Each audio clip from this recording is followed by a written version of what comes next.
Olá, turma, tudo bem? Bora lá para nossa leitura, mais um dia, né? Aqui com o Senhor, com a palavra. A gente vai caminhando nessa semana 23, hoje é o segundo dia, terça-feira, dia 28 de maio, né? Última semana do mês de maio, e a gente vai seguindo aqui já nessa semana 23. Hoje a gente vai ler 1 Reis, capítulo 1 e 2, e Salmos 37, 71, 94 e 118. Ontem eu precisei finalizar o vídeo antes de ler o Salmo 118. Então hoje a gente põe em dia aí, porque seria ontem, né? Na segunda-feira, e eu vou ter que ler hoje pra gente pôr aí a casa em ordem, tá bom? Não consegui ler ontem, tive que parar o vídeo no 117, então ficou faltando o 118. Então, 1 Reis e depois a gente vai ler alguns salmos. Então, 1 Reis, capítulo 1 diz assim: Quando o rei Davi envelheceu, estando já de idade bem avançada, cobriram-lhe de cobertores, mas ele não se aquecia. Por isso, seus servos lhe propuseram: Vamos procurar uma jovem virgem para que sirva o rei e cuide dele. Ela se deitará ao seu lado a fim de aquecê-lo. Então procuraram em todo o território de Israel uma jovem que fosse bonita e encontraram Abisag, uma sunamita, e a levaram ao rei. A jovem, muito bonita, cuidava do rei e o servia, mas o rei não teve relações com ela. Ora, Adonias, cuja mãe se chamava Agite, tomou a dianteira e disse: Eu serei o rei. Providenciou uma carruagem e cavalos, além de 50 homens para correrem à sua frente. Seu pai nunca o havia contrariado, nunca lhe perguntava: Por que você age assim? E Adonias também tinha boa aparência e havia nascido depois de Absalão. Adonias fez acordo com Joabe, filho de Zeruia, e com os sacerdotes Abiatar, e eles o seguiram e o apoiaram. Mas os sacerdotes Zadok, Benaia, filho de Joiada, o profeta Natã, Simei, Rei e a guarda especial de Davi não deram apoio a Adonias. Então Adonias sacrificou ovelhas, bois e novilhos gordos junto à pedra de Zoelete, próximo de Enrogel. Convidou todos os seus irmãos, filhos do rei, e todos os homens de Judá que eram conselheiros do rei. Mas não convidou o profeta Natã, nem Benaia, nem a guarda especial, nem o seu irmão Salomão. Natã perguntou então a Batseba, mãe de Salomão: Você ainda não sabe que Adonias, o filho de Agite, tornou-se rei sem que o nosso senhor Davi ficasse sabendo? Agora vou dar a você um conselho para salvar a sua vida e também a vida do seu filho Salomão. Vá perguntar ao rei Davi: Ó rei, meu senhor, não juraste a esta tua serva prometendo: Pode estar certa de que o seu filho Salomão me sucederá como rei e se assentará no meu trono? Por que foi então que Adonias se tornou rei? Enquanto você ainda estiver conversando com o rei, eu entrarei e confirmarei as suas palavras. Então Batseba foi ao quarto do rei, já idoso, onde a sunamita Abisag cuidava dele. Batseba ajoelhou-se e prostrou-se com o rosto em terra diante do rei. O que você quer? O rei perguntou. E ela respondeu: Meu senhor, tu mesmo juraste a esta tua serva pelo Senhor, o teu Deus. Seu filho Salomão me sucederá como rei e se assentará no meu trono. Mas agora Adonias se tornou rei sem que o rei, meu senhor, o soubesse. Ele sacrificou muitos bois, novilhos gordos e ovelhas e convidou todos os filhos do rei, o sacerdote Abiatar e Joabe, o comandante do exército, mas não convidou o teu servo Salomão. Agora, ó rei, meu senhor, os olhos de todo Israel estão sobre ti para saber de tua parte quem sucederá ao rei, meu senhor, no trono. De outro modo, tão logo o rei, meu senhor, descanse com seus antepassados, eu e o meu filho Salomão seremos tratados como traidores. Ela ainda conversava com o rei quando o profeta Natã chegou. Assim que informaram ao rei que o profeta Natã havia chegado, ele entrou e prostrou-se com o rosto em terra diante do rei. E Natã lhe perguntou: Ó rei, meu senhor, por acaso declaraste que Adonias te sucederia como rei e que ele se assentaria no teu trono? Hoje ele foi matar muitos bois, novilhos gordos e ovelhas. Convidou todos os filhos do rei, os comandantes do exército e o sacerdote Abiatar. Agora eles estão comendo e bebendo com ele e celebrando: Viva o rei Adonias! Mas ele não convidou a mim, que sou teu servo, nem ao sacerdote Zadok, nem a Benaia, filho de Joiada, nem ao teu servo Salomão. Seria isto algo que o rei meu senhor fez sem deixar que os seus conselheiros soubessem quem sucederia ao rei meu senhor no trono? Então o rei Davi ordenou: chamem Batseba. Ela entrou e ficou em pé diante dele. O rei fez um juramento: juro pelo nome do Senhor, o qual me livrou de todas as adversidades, que sem dúvida hoje mesmo vou executar o que jurei pelo Senhor, o Deus de Israel. O meu filho Salomão me sucederá como rei e se assentará no meu trono em meu lugar. Então Batseba prostrou-se com o rosto em terra e, ajoelhando-se diante do rei, disse: que o rei Davi, meu senhor, viva para sempre. O rei Davi ordenou: chamem os sacerdotes Sadoc, profeta Natã e Benaia, filho de Joiada. Quando eles chegarem à presença do rei, ele os instruiu: levem os conselheiros do seu senhor com vocês. Ponham o meu filho Salomão sobre a minha mula e levem-no a Giom. Ali os sacerdotes Sadoc e o profeta Natã o ungirão rei sobre Israel.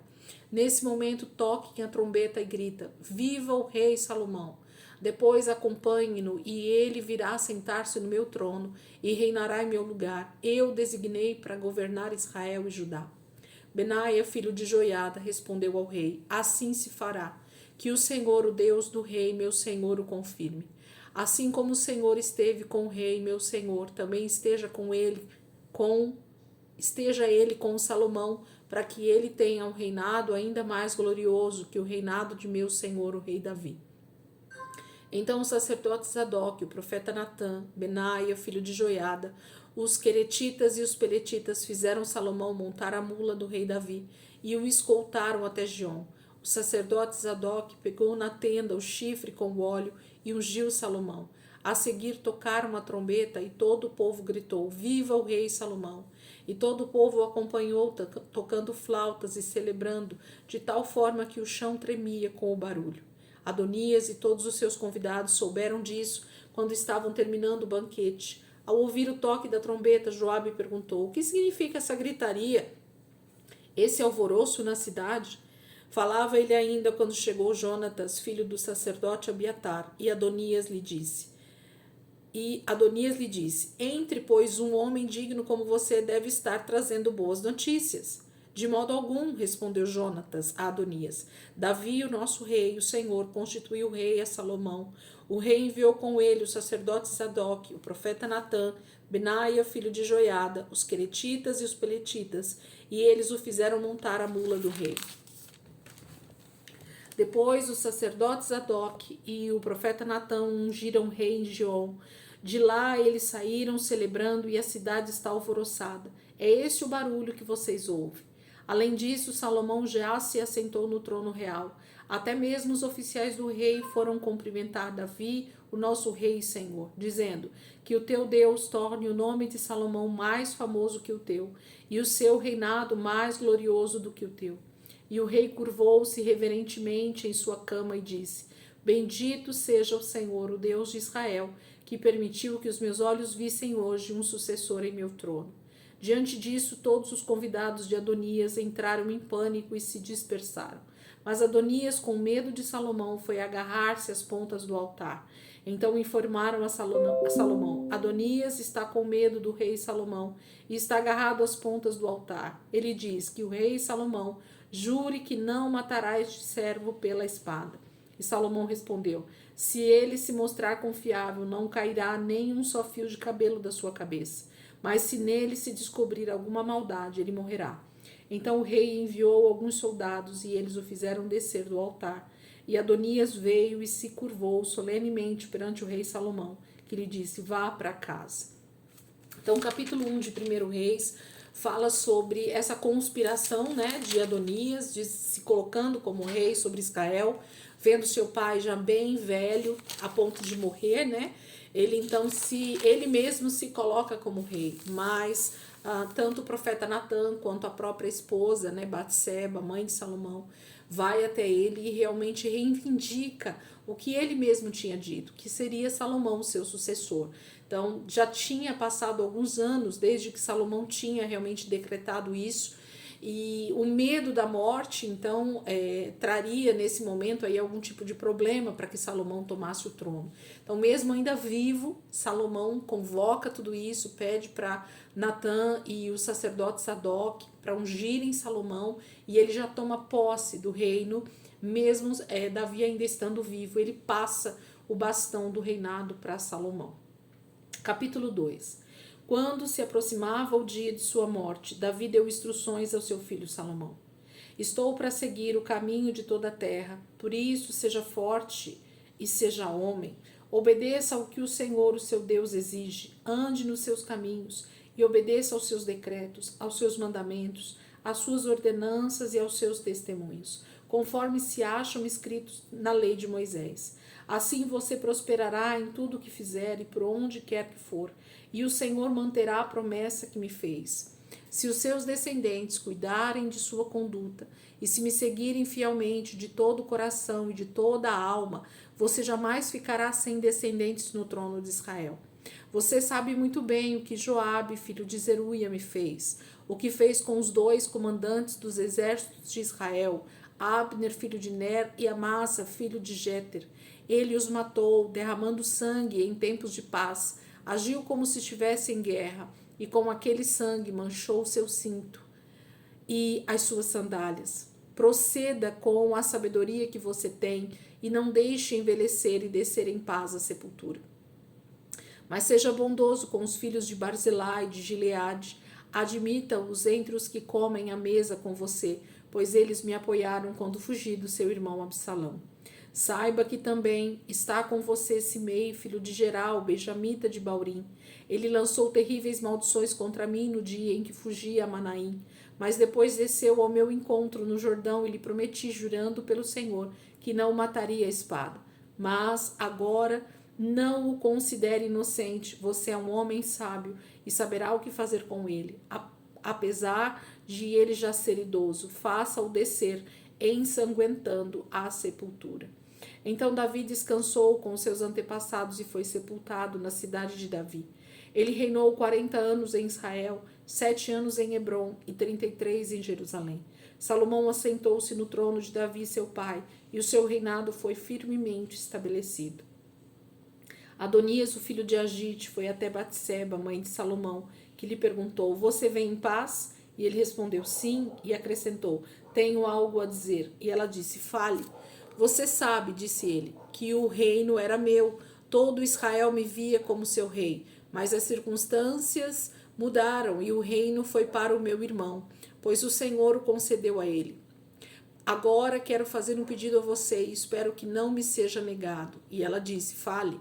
Então ele prosseguiu: peça, por favor, ao rei Salomão que me dê a sunamita Abisag por mulher, pois ele não deixará de atender você.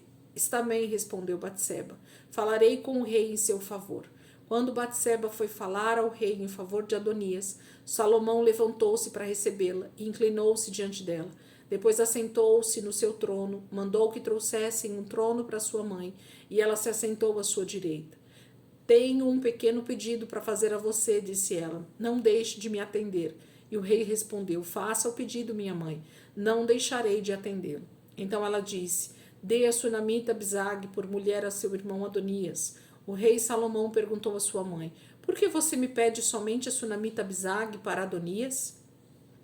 Peça logo o reino para ele, para o sacerdote Abiatar e para Joabe, filho de Zeruia. Afinal, ele é meu irmão mais velho. Então o rei Salomão jurou pelo Senhor: que Deus me castigue com todo rigor, se isso que Adonias falou não lhe custar a sua própria vida. E agora eu juro pelo nome do Senhor, que me estabeleceu no trono de meu pai Davi, e conforme prometeu, fundou uma dinastia para mim, que hoje mesmo Adonias será morto. E o rei Salomão deu ordem a Benaia, filho de Joiada, que ferisse e matasse Adonias. Ao sacerdote Abiatar, o rei ordenou: vá para Anatote, para as suas terras. Você merece morrer, mas hoje eu não o matarei, pois você carregou a arca do soberano, o Senhor, diante de Davi, meu pai, e partilhou de todas as aflições dele.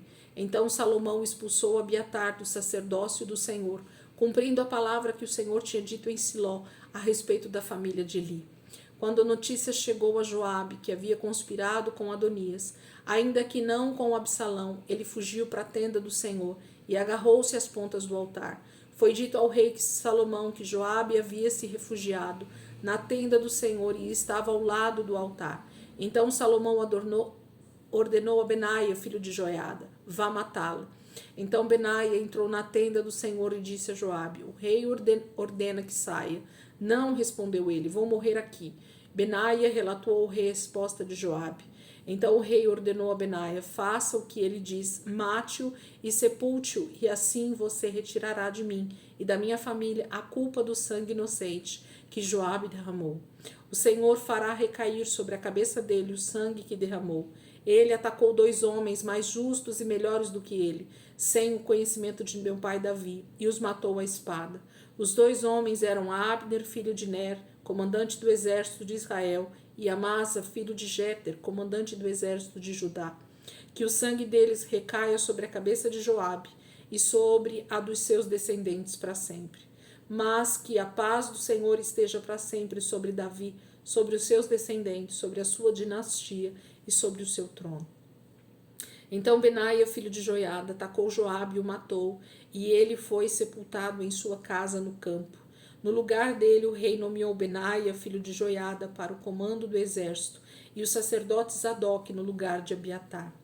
Depois o rei mandou chamar Simei e lhe ordenou, construa para você uma casa em Jerusalém. Você morará nela e não poderá ir para nenhum outro lugar.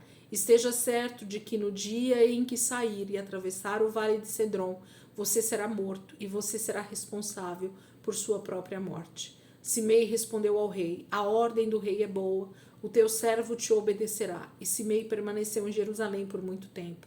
Mas 3 anos depois, 2 escravos de Simei fugiram para a casa de Ax, filho de Maacá, rei de Gate. Alguém contou a Simei, seus escravos estão em Gate. Então Simei selou um jumento e foi até Ax, em Gate, procurar os seus escravos. E de lá Simei trouxe os escravos de volta. Quando Salomão soube que Simei tinha ido a Gate e voltado a Jerusalém, mandou chamá-lo e lhe perguntou, eu não o fiz jurar pelo Senhor e o adverti, no dia em que for para qualquer outro lugar, esteja certo de que você morrerá? E você me respondeu, esta ordem é boa, obedecerei. Por que não manteve o juramento ao Senhor e não obedeceu a ordem que dei a você? E acrescentou, no seu coração você sabe quanto você prejudicou meu pai Davi. Agora o Senhor faz recair sua maldade sobre a sua cabeça. Mas o rei Salomão será abençoado e o trono de Davi será estabelecido perante o Senhor para sempre. Então o rei deu ordem a Benaia, filho de Joiada, que atacasse Simei e o matasse. Assim o reino ficou bem estabelecido nas mãos de Salomão. Esse capítulo 2, eu grifei alguns trechos aqui e ele me faz pensar sobre algumas questões nesse passo, né, do trono de Davi para o trono de Salomão. Salomão dá ordens Davi dá ordens a Salomão a respeito de Joabe, a respeito de Barzilai e a respeito de Simei. 3 personagens extremamente importantes dentro do reinado, né, de Davi, principalmente do meio para o final. O próprio texto fala, né, Davi fala para Salomão aqui o que eles fizeram e por que ele está dando essa ordem. E a execução de Salomão a respeito desses homens aparentemente parece para nós cruel, ou realmente é cruel em alguns aspectos, né? Mas o Senhor não intervém em nada disso, nem na palavra de Davi e nem na execução do plano de Salomão. Eu acredito que cada uma das nossas atitudes realmente, né, elas refletem de alguma maneira com consequências às vezes bem complicadas. E é isso que às vezes a palavra de Deus está mostrando pra gente, né? Que as nossas atitudes, elas vão refletir em algum momento na nossa vida. Vamos lá para Salmos, gente? Salmos, capítulo 37, é o nosso primeiro salmo. Salmo de número 37. Salmo 37 é Davi ainda falando, tá? Salmo 37 diz assim, não se aborreça por causa dos homens maus e não tenha inveja dos perversos, pois como o capim logo secarão, como a relva verde logo murcharão. Confie no Senhor e faça o bem, assim você habitará na terra e desfrutará a segurança.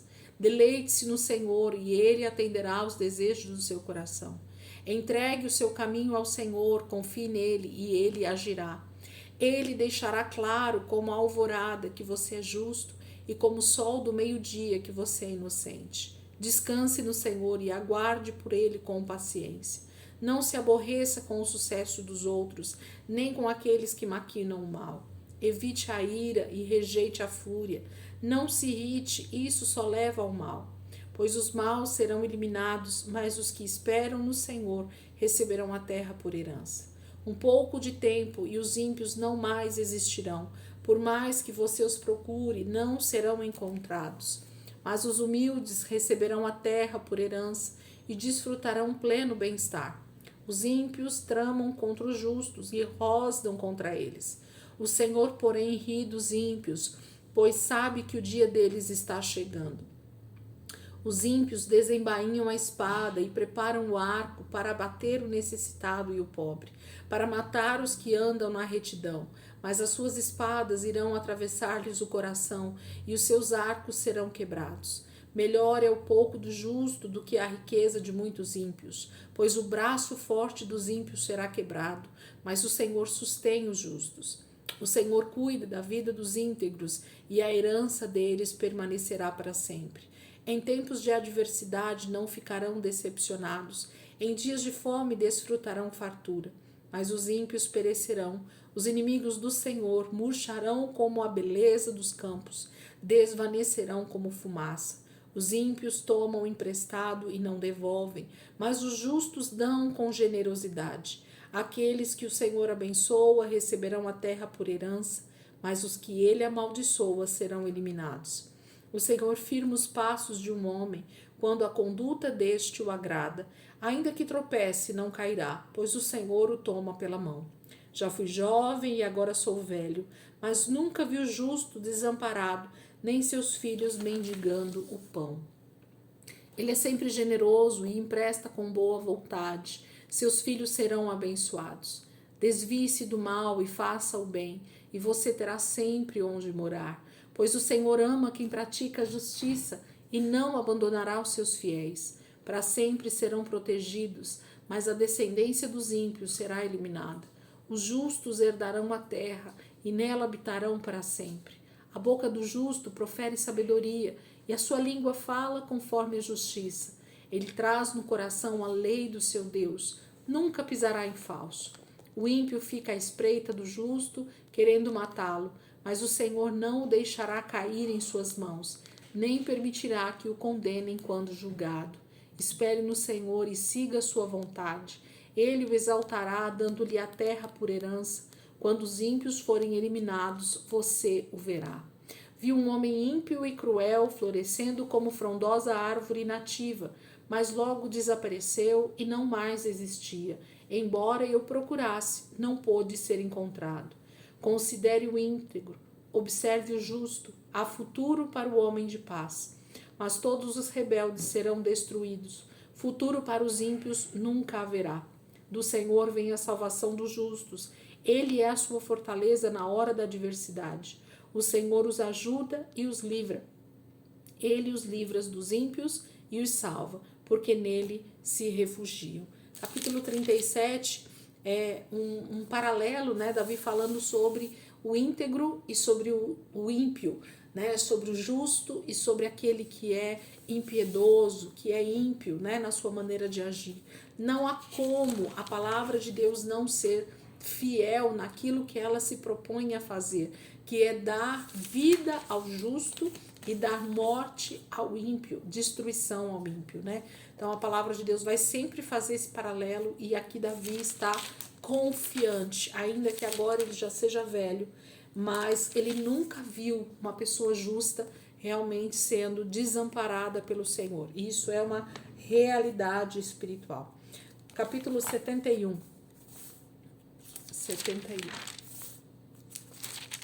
Salmos de número 71. Tá aqui. Diz assim: Em ti, Senhor, Busquei refúgio, nunca permitas que eu seja humilhado. Resgata-me e livra-me por tua justiça. Inclina o teu ouvido para mim e salva-me. Peço-te que sejas a minha rocha de refúgio, para onde eu sempre possa ir. Dá ordem para que me libertem, pois és a minha rocha e a minha fortaleza. Livra-me, ó Deus, das mãos dos ímpios, das garras dos perversos e cruéis, pois tu és a minha esperança, ó soberano Senhor. Em ti está a minha confiança desde a juventude. Desde o ventre materno dependo de ti. Tu me sustentaste desde as entranhas de minha mãe. Eu sempre te louvarei.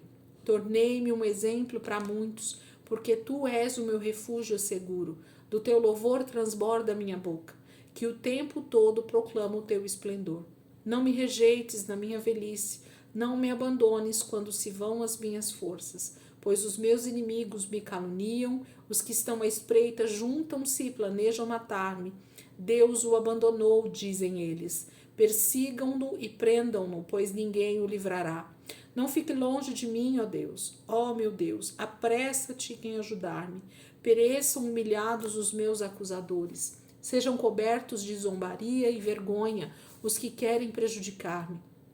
Mas eu sempre terei esperança e te louvarei cada vez mais. A minha boca falará sem cessar da tua justiça e dos teus incontáveis atos de salvação. Falarei dos teus feitos poderosos, ó soberano Senhor. Proclamarei a tua justiça, unicamente a tua justiça. Desde a minha juventude, ó Deus, tens-me ensinado, e até hoje eu anuncio as tuas maravilhas. Agora que estou velho, de cabelos brancos, não me abandones, ó Deus, para que eu possa falar da tua força aos nossos filhos e do teu poder às futuras gerações. Tua justiça chega até as alturas, ó Deus. Tu que tens feito coisas grandiosas. Quem se compara a ti, ó Deus? Tu que me fizeste passar muitas e duras tribulações, restaurarás a minha vida e das profundezas da terra de novo me farás subir. Tu me farás mais honrado e mais uma vez me consolarás. E eu te louvarei com lira por tua fidelidade, ó meu Deus. Cantarei louvores a ti com a harpa, ó Santo de Israel. Os meus lábios gritarão de alegria quando eu cantar louvores a ti, pois tu me redimiste. Também a minha língua sempre falará dos teus atos de justiça, pois os que queriam prejudicar-me foram humilhados e ficaram frustrados. Davi engrandece ao Senhor, né? Porque provavelmente estava ali no finzinho da sua vida, então ele sabe de quem é o louvor, né? No momento da vida dele, em que ele realmente depende exclusivamente de Deus, de que o Senhor possa restaurar a vida dele no sentido de salvação, de redenção, né? Depois da morte, nós aguardamos todos a vinda de Jesus para que nós sejamos ressuscitados com ele. Salmo 94 diz assim: Ó Senhor, Deus vingador, intervém, levanta-te, juiz da terra, retribui aos orgulhosos o que merecem. Até quando os ímpios, Senhor, até quando os ímpios exultarão? Eles despejam palavras arrogantes, todos esses malfeitores enchem-se de vanglória. Massacram o teu povo, Senhor, e oprimem a tua herança. Matam as viúvas e os estrangeiros, assassinam os órfãos e ainda dizem: o Senhor não nos vê. O Deus de Jacó nada percebe. Insensatos, procurem entender, e vocês tolos, quando se tornarão sábios? Será que quem fez o ouvido não ouve? Será que quem formou o olho não vê? Aquele que disciplina as nações os deixará sem castigo? Não tem sabedoria aquele que dá ao homem o conhecimento? O Senhor conhece os pensamentos do homem e sabe como são fúteis. Como é feliz o homem a quem disciplinas, Senhor, aquele a quem ensinas a tua lei. Tranquilo enfrentará os dias maus, enquanto para os ímpios uma cova se abrirá. O Senhor não desamparará o seu povo, jamais abandonará a sua herança. Voltará a haver justiça nos julgamentos, e todos os retos de coração a seguirão. Quem se levantará a meu favor contra os ímpios? Quem ficará ao meu lado contra os malfeitores? Não fosse a ajuda do Senhor, eu já estaria habitando no silêncio. Quando eu disse, os meus pés escorregaram, o teu amor leal sempre me amparou. Quando a ansiedade já me dominava no íntimo, o teu consolo trouxe alívio à minha alma. Poderá um trono corrupto estar em aliança contigo? Um trono que faz injustiças em nome da lei? Eles planejam contra a vida dos justos e condenam os inocentes à morte. Mas o Senhor é a minha torre segura, o meu Deus é a rocha em quem encontro refúgio. Deus fará cair sobre eles os seus crimes e os destruirá por causa dos seus pecados. O Senhor, o nosso Deus, os destruirá. A certeza, né, desse vingador que é fiel. O Senhor diz que dele é a justiça, né? Dele é o juízo, dele é a vingança, porque o Senhor conhece cada coração, ele vai saber julgar com justiça. 118 para a gente terminar, que foi o que faltou ontem. 118. Salmo de número 118. Vamos lá. Diz assim: Deem graças ao Senhor, porque Ele é bom e o seu amor dura para sempre. Que Israel diga, o seu amor dura para sempre. Os sacerdotes digam, o seu amor dura para sempre. Os que temem o Senhor digam, o seu amor dura para sempre. Na minha angústia clamei ao Senhor, e o Senhor me respondeu, dando-me ampla liberdade. O Senhor está comigo, não temerei. O que me podem fazer os homens? O Senhor está comigo, Ele é o meu ajudador. Verei a derrota dos meus inimigos. É melhor buscar refúgio no Senhor do que confiar nos homens. É melhor buscar refúgio no Senhor do que confiar em príncipes. Todas as nações me cercaram, mas em nome do Senhor eu as derrotei. Cercaram-me por todos os lados, mas em nome do Senhor eu as derrotei. Cercaram-me como um enxame de abelhas, mas logo se extinguiram, como espinheiros em chamas. Em nome do Senhor eu as derrotei. Empurraram-me para forçar a minha queda, mas o Senhor me ajudou. O Senhor é a minha força e o meu cântico. Ele é a minha salvação. Alegres brados de vitória ressoam nas tendas dos justos. A mão direita do Senhor age com poder. A mão direita do Senhor é exaltada. A mão direita do Senhor age com poder. Não morrerei, mas vivo ficarei para anunciar os feitos do Senhor. O Senhor me castigou com severidade, mas não me entregou à morte. Abram as portas da justiça para mim, pois quero entrar para dar graças ao Senhor. Esta é a porta do Senhor, pela qual entram os justos. Dou-te graças, porque me respondeste e foste a minha salvação. A pedra que os construtores rejeitaram tornou-se a pedra angular. Isso vem do Senhor e é algo maravilhoso para nós. Este é o dia em que o Senhor agiu. Alegremo-nos e exultemos nesse dia. Salva-nos, Senhor, nós imploramos. Faze-nos prosperar, Senhor, nós suplicamos. Bendito é o que vem em nome do Senhor. Da casa do Senhor, nós os abençoamos. O Senhor é Deus e Ele fez resplandecer sobre nós a sua luz. Juntem-se ao cortejo festivo, levando ramos até as pontas do altar. Tu és o meu Deus, graças te darei. Ó meu Deus, eu te exaltarei. Deem graças ao Senhor, porque Ele é bom e o seu amor dura para sempre. Amém? Então, salmo de exaltação, provavelmente de Davi ou de algum outro salmista, chamando o povo, né, a dar graças a Deus, a louvar o Senhor realmente pelos seus benefícios, sabendo que é o Senhor quem tem lutado as guerras de Israel e do seu povo. Amém, queridos? Deus abençoe, que essa terça-feira aí seja cheia da presença de Deus com esses textos, né? São salmos maravilhosos de Davi no finalzinho aí da sua vida, já passando esse bastão para Salomão. Amém, queridos? Deus abençoe e amanhã, se Deus quiser, a gente está aqui de volta para continuar nossa leitura em nome de Jesus. Deus abençoe.